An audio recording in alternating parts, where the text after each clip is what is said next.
नमस्कार दोस्तों, आप सभी का स्वागत है आपके अपने चैनल हिंदी ज्ञान भंडार में। आज हम पढ़ेंगे कि हिंदी ग्रामर में क्रिया विशेषण किसे कहते हैं व उसके कितने भेद होते हैं, एकदम आसान भाषा में, ताकि आपका क्रिया विशेषण से संबंधित कोई भी प्रश्न गलत ना हो। यह चैप्टर सभी प्रतियोगी परीक्षाओं के लिए बहुत ही महत्वपूर्ण चैप्टर है।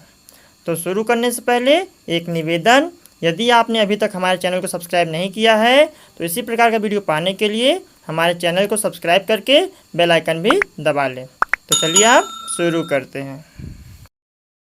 क्रिया विशेषण अव्यय। जैसा कि हम पिछले वीडियो में पढ़ चुके हैं कि क्रिया विशेषण अव्यय के भेद हैं, तो हमने उस वीडियो में अव्यय और उसके भेदों को पूरा अच्छे से बताया हुआ है। यदि आपने उस वीडियो को नहीं देखा है उसको आप देख सकते हैं, जिसका लिंक ऊपर कार्ड पे और नीचे डिस्क्रिप्शन में दिया गया है। तो चलिए आप इसको देखते हैं। क्रिया विशेषण अव्यय। अव्ययों अथवा अविकारी शब्दों में क्रिया विशेषण अधिक महत्वपूर्ण है। क्रिया विशेषण का अर्थ ही है क्रिया की विशेषता बताने वाला।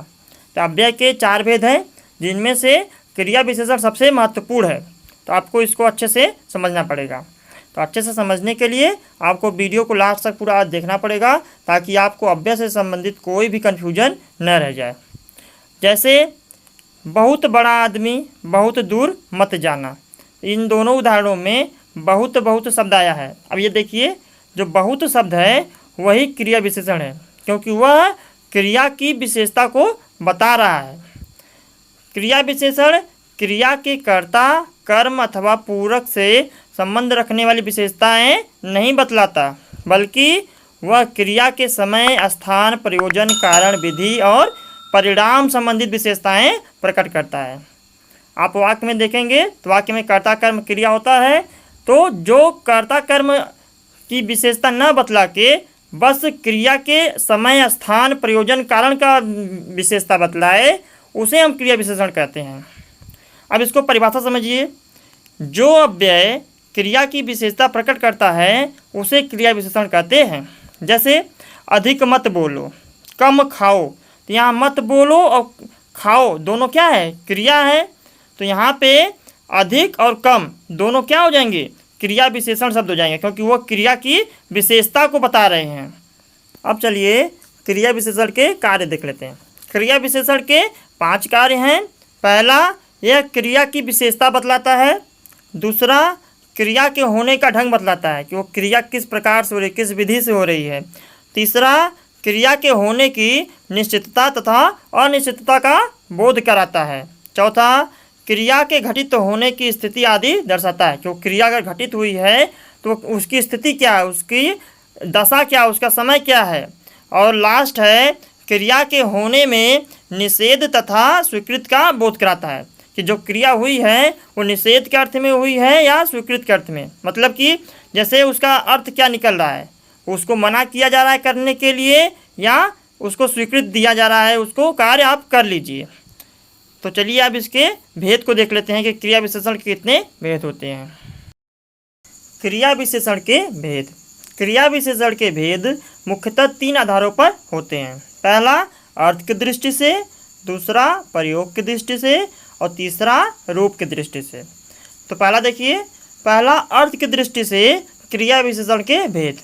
अर्थ की दृष्टि से क्रिया विशेषण के 5 भेद हैं। पहला स्थानवाचक, दूसरा कालवाचक, तीसरा रीतिवाचक, चौथा परिमाणवाचक, पांचवा गुणवाचक। तो चलिए पहले हम स्थानवाचक से पढ़ते हैं। पहला, स्थानवाचक क्रिया विशेषण।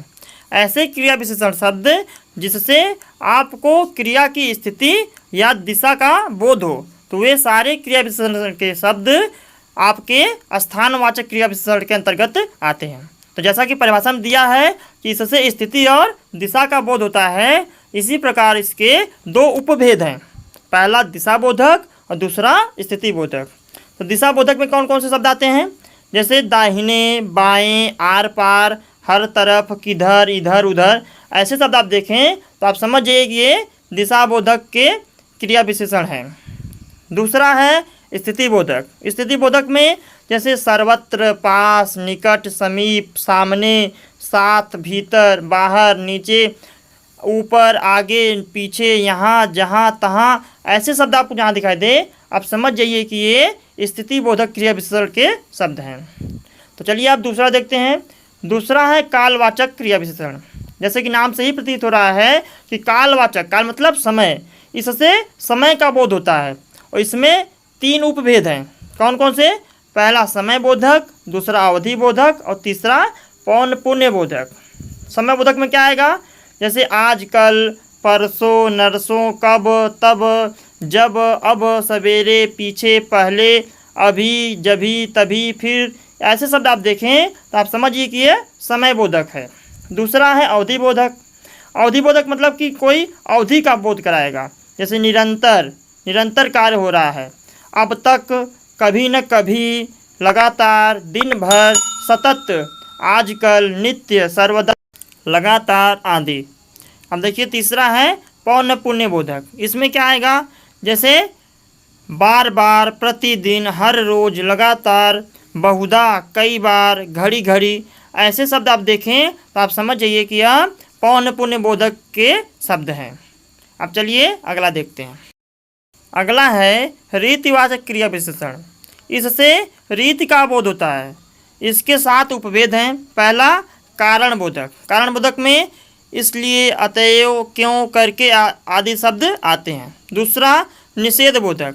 निषेध बोधक में नहीं, मत, न आदि शब्द आते हैं। तीसरा स्वीकार बोधक। स्वीकार बोधक मतलब स्वीकार करना, हाँ, ठीक, अच्छा, जी, अवश्य, तो, ही, ऐसे शब्द आए तो आप समझिए कि ये स्वीकार बोधक के शब्द हैं।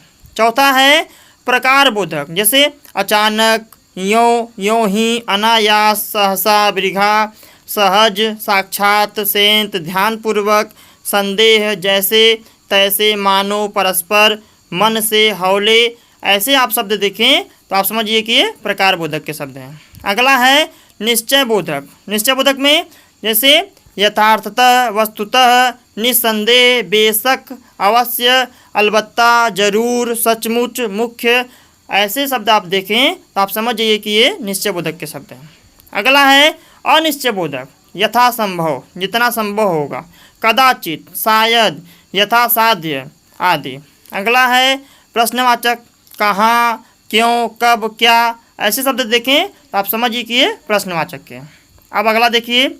अगला है परिमाणवाचक क्रिया विशेषण। जिससे परिमाण का बोध हो वहाँ पे परिमाणवाचक क्रिया विशेषण होता है। इसके भी 5 उपभेद हैं। पहला पर्याप्ति बोधक। जैसे बस, केवल, काफ़ी, चाहे, यथेष्ट, अस्तु, ठीक, बराबर आदि। दूसरा है तुलना बोधक। और, अधिक, कम, जितना, कितना, इतना आदि। अगला क्रम बोधक। जैसे क्रम से, यथाक्रम, थोड़ा थोड़ा, तिल तिल, एक एक करके आदि। अब आगे देखिए। अगला है अधिक बोधक।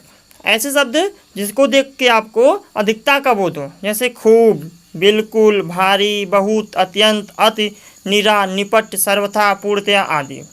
अगला है न्यूनता बोधक। जैसे जिसको देखने से आपको कम का बोध हो। जैसे किंचित, जरा, थोड़ा, कुछ, लगभग, अनुमानतः, प्रायः आदि। अब अगला है गुणवाचक क्रिया विशेषण। जो क्रियाएं विशेषण का गुण बताती हैं उन्हें गुणवाचक क्रिया विशेषण कहते हैं। जैसे कोयल मीठा बोलती है। यहाँ जो मीठा शब्द है वो गुणवाचक क्रिया विशेषण है, क्योंकि जो बोलती क्रिया हो रही है उसकी विशेषता को बतला रहा है। अब ये भी जान लीजिए कि रचना की दृष्टि से क्रिया विशेषण 2 प्रकार के होते हैं। पहला मूल क्रिया विशेषण और दूसरा यौगिक क्रिया विशेषण। मूल क्रिया विशेषण वे हैं जो दूसरे शब्दों के मेल से नहीं बनते हैं। जैसे अचानक, पास आदि। यौगिक क्रिया विशेषण वे हैं जो प्रत्यय तथा विभिन्न व्याकरणिक शब्दों के मेल से बनते हैं। जैसे दिन, रात, ठीक ठाक आदि। ऐसे शब्द आप देखें तो समझ जाइए कि यह यौगिक क्रिया विशेषण के शब्द हैं। अब चलिए देखते हैं प्रयोग की दृष्टि से क्रिया विशेषण के भेद। प्रयोग की दृष्टि से क्रिया विशेषण के 3 भेद हैं। पहला साधारण क्रिया विशेषण, दूसरा संयोजक क्रिया विशेषण और तीसरा है अनुबद्ध क्रिया विशेषण। पहला साधारण क्रिया विशेषण। वाक्य में स्वतंत्र रूप से प्रयुक्त होने वाली क्रिया विशेषण को साधारण क्रिया विशेषण कहते हैं। जैसे वहाँ, कब, जल्दी आदि। दूसरा है संयोजक क्रिया विशेषण। उपवाक्य से संबंधित क्रिया विशेषण को संयोजक क्रिया विशेषण कहते हैं। जैसे जहाँ आप पढ़ेंगे वहाँ मैं भी पढ़ूँगा। अब यहाँ पर देखिए जहाँ वहाँ आया शब्द, तो जहाँ वहाँ दोनों शब्द क्या हैं, संयोजक क्रिया विशेषण है। अगला देखिए जब आप कहेंगे तब मैं जाऊँगा, तो यहाँ जो जब तब दो शब्द आए हैं ये संयोजक क्रिया विशेषण है। अगला देखिए, अगला है अनुबद्ध क्रिया विशेषण। किसी शब्द के साथ अवधारणा के लिए प्रयुक्त होने वाले क्रिया विशेषण को अनुबद्ध क्रिया विशेषण कहते हैं। जैसे तो, भी, तक, भर आदि। आप ऐसे शब्द जब वाक्य में देखिए तो समझ जाइए कि अनुबद्ध क्रिया विशेषण के शब्द हैं। अब चलिए देखते हैं रूप की दृष्टि से क्रिया विशेषण के भेद। रूप की दृष्टि से क्रिया विशेषण के भी तीन ही भेद होते हैं। पहला मूल क्रिया विशेषण, दूसरा यौगिक क्रिया विशेषण और तीसरा स्थानिक क्रिया विशेषण।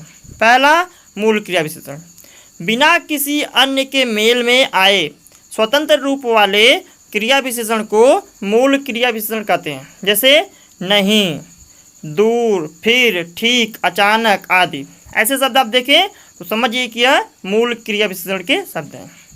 अगला है यौगिक क्रिया विशेषण। शब्दों में प्रत्यय जोड़कर बने क्रिया विशेषण को यौगिक क्रिया विशेषण कहते हैं। जैसे दिल से, यहाँ पर, वहाँ पर, मन से आदि। अगला है स्थानीय क्रिया विशेषण। ऐसे क्रिया विशेषण जो बिना रूपांतर के किसी विशेष स्थान में आते हैं वो स्थानीय क्रिया विशेषण कहलाते हैं। जैसे राक्षस मुझे क्या खाएंगे, चोर पकड़ा हुआ आया, लड़का उतर कर भागा। तो देखा आपने, इतनी आसानी से हमने क्रिया विशेषण को पढ़ लिया। तो आई होप आपको वीडियो अच्छा लगा होगा। यदि वीडियो अच्छा लगा हो तो वीडियो को लाइक कर दें और हमारे सभी अपडेट को पाने के लिए हमारे चैनल को सब्सक्राइब करके बेल आइकन भी दबा लें। और हिंदी ग्रामर से कोई भी अगर आपको सवाल पूछना हो आप हमको कमेंट करके पूछ सकते हैं। और हो सके तो वीडियो को शेयर भी कर दें ताकि दूसरों लोगों का भी ज्ञान बढ़ सके। तो मिलते हैं अगले वीडियो में, तब तक के लिए धन्यवाद। Thanks for watching.